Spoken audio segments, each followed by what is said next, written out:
everyone, and welcome to this video where today I'm going to be filming my 18-week pregnancy update. So starting off, as always, if you see me looking down in this video, it's because I've just got my notebook here in front of me with all the information I've taken down from this week. So I'll start by going through some of the symptoms that I've had previously that I've had return again this week. So the first one is round ligament pain.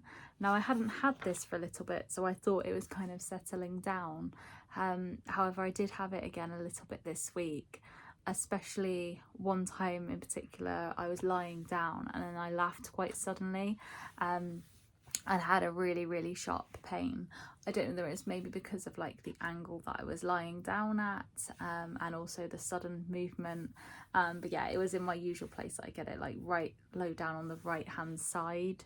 Another symptom that I've had return again this week is the stretching right down the sides of my stomach. I think I am just expanding so much quicker now that I can really start to feel the stretch in my stomach. I think the bump is definitely getting more and more noticeable each week now as well. And yeah, the baby's obviously at that stage where it's developed and it's just getting bigger now each week, which is exciting. But yeah, I think that's obviously causing lots of stretching on my stomach at the moment. So I have noticed that I've had quite a lot of spots and acne again this week. I've said previously this is a symptom that I have kind of on and off. Some weeks I'll have a breakout or two, and then other weeks you won't really notice it at all. I've said I find this is kind of in correlation with how my hormones are, and if I've had a bad week with acne, then I tend to have quite an emotional week as well. However, I've actually found that's been the complete opposite this week. I felt really positive, really good emotionally, and yeah, just been feeling really good in myself in general as well. I have noticed that I've needed a wee much more often again this week.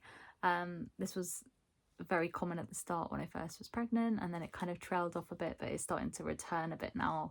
I think where the baby is pushing down on my bladder a bit more, it's definitely making me need to go for a wee more often. I especially notice this in the daytime. I'm probably drinking the same as usual, but I'm definitely needing to go to the toilet more frequently.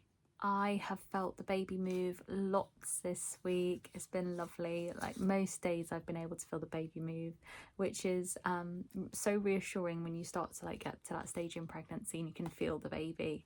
Yeah, it's just like a lovely experience, and I can't wait until you can feel that on the outside as well.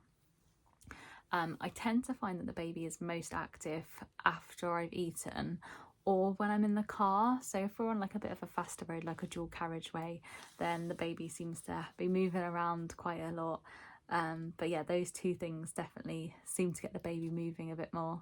Another thing I had returned this week was getting a cramp in my leg. I had mentioned this a few weeks ago that I'd woken up in the night with a cramp, and I had the same happen to me again this week. So I got woken up in the middle of the night and I had the worst pain, like from the cramp. It just woke me up and I was like shouting. And even like a couple of days after this, I could feel in my leg where I'd had the cramp. I feel like I've been drinking enough, but maybe it's a sign I need to like increase my fluid a little bit more. I used to have cramp rarely, basically, before I was pregnant, one or two times, maybe in the last few years, but obviously I've had it a few times in the pregnancy now, so I'm going to try and increase my fluid and see whether that helps and stops me from getting cramp in the night. One symptom that I didn't actually talk about in my early pregnancy weeks was basically every time after I ate or drank, I would have like hiccups. It wouldn't be like a full-blown episode of hiccuping, but it'd just be like one or two hiccups. But it'd be like every time I had a sip of drink or any time I had anything to eat.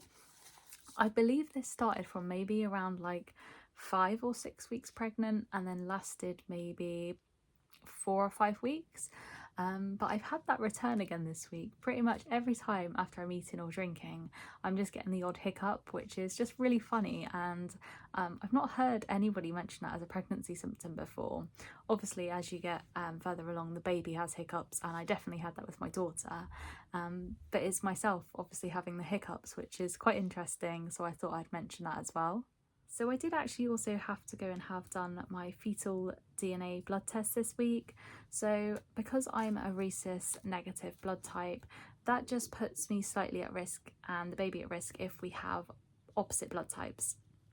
So you have this blood test done when you're 18 weeks pregnant, and then they are able to send that off and find out if the baby has the same blood group as you. If so, great, and if not, then you might need an anti-D injection, which they told me would be around 28 weeks. So yeah, it's just a normal blood test, and then you have to wait around 2 weeks for the results. So we'll see what they say when I get those back. One really positive symptom this week is that I've not had any headaches, which is amazing because the last few weeks I've been getting kind of mildish headaches, but they've been lasting like a couple of days. So they're just more annoying than anything. So it's been really nice just not to have a headache in the week. I do wonder if that's because of my diet change, because of having gestational diabetes. I'm obviously really limiting the amount of sugar that I'm intaking now. So I just wonder if that's had an effect on my headaches, which is quite interesting. And also a little update on gestational diabetes for this week. I've had really good readings that have been within target. I've tended to stick to the same foods that I know are safe and going to give me good readings. I'm kind of the type of person that doesn't mind like eating the same thing for lunch through the week. So it's not been too bad for me. Obviously it takes a little bit of adjusting, getting used to not having the sweet treats, and just like trying new things I wouldn't necessarily try before. But yeah, no, overall it's been not too bad. Not as bad as what I thought it would be anyway. But yeah, the only time I have had the odd reading off is because I've changed something out of my routine. For instance, I had a different breakfast the other day. I had a cereal that they recommended would be okay, as I'd run out of my usual breakfast. However, I did have a high reading after that. So for me, I'm probably going to stay away from cereal, as I know that's going to trigger a high reading for me.